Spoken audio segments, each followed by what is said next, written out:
భారతదేశంలో ఉన్న యాదాద్రి భువనగిరి జిల్లా ఆలేరులో అఖిలపక్ష సమావేశం నిర్వహించారు. ప్రభుత్వం వెంటనే రెవెన్యూ డివిజన్గా ప్రకటించాలని సాధన committee convener Pasunuri Veeresham demand చేశారు. ఈ రోజు అఖిలపక్ష కమిటీ ఆధ్వర్యంలో ఆలేరులో రెవెన్యూ డివిజన్ యుద్ధ ప్రాతిపదికన రాష్ట్ర ప్రభుత్వం ప్రకటించాలని చెప్పి డిమాండ్ చేస్తూ ఈ రోజు బహిరంగ సభ కార్యక్రమాలు ఏర్పాటు చేసుకోవడం జరిగింది. ఈ బహిరంగ సభ విచ్చేసి అందరికీ ధన్యవాదాలు తెలుపుతున్నాము. అదేవిధంగా రెవెన్యూ డివిజన్ కోసం గత 5 సంవత్సరాల నుంచి కూడా అఖిలపక్ష కమిటీ ఆధ్వర్యంలో ఎన్నో ఉద్యమాలు చేయడం జరిగింది. రాష్ట్ర రౌండ్ టేబుల్ సమావేశాలు, తర్వాత మంత్రులు కూడా పాటించడం జరిగింది.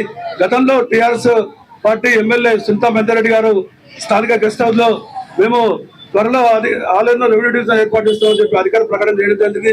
కానీ అమలు కాలేదు. దాని తర్వాత గత రాష్ట్ర అసెంబ్లీ ఎన్నికల సందర్భంగా మన కాంగ్రెస్ పార్టీ అభ్యర్థి బీర్లా ఐల గారు మేము అధికారంలోకి వస్తే 100 రోజుల్లో రెవెన్యూ డివిజన్ ఏర్పాటు చేస్తామని చెప్పి ఎన్నికల మేనిఫెస్టోలో పెట్టడం జరిగింది.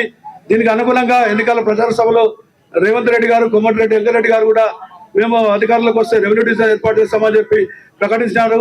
ఇదే క్రమంలో మొన్న జరిగిన రాష్ట్ర అసెంబ్లీ సమావేశాల్లో కూడా రెవెన్యూ మినిస్టర్ పొంగులేటి శ్రీనివాసరెడ్డి గారు కూడా త్వరలో ఏర్పాటు చేస్తామని చెప్పి అసెంబ్లీ సాక్షిగా ప్రకటించడం జరిగింది. కానీ కాంగ్రెస్ పార్టీ ఏర్పడి దాదాపు 20 నెలలు కావాల్సిన ఇంతవరకు అధికార ప్రకటన రాకపోవడం శోచనీయము. కాబట్టి మన ఎమ్మెల్యే గారు వెంటనే స్పందించి ముఖ్యమంత్రి రేవంత్ రెడ్డి గారిని కలిసి త్వరలో ఆలేరు రెవెన్యూ డివిజన్ సంబంధించిన అధికార ప్రకటన చేయించాలని డిమాండ్ చేస్తున్నాము. లేని పక్షంలో మళ్ళీ పెద్ద ఎత్తున యాదాద్రి భువనగిరి జిల్లా మేటకోడూరు మండలంలో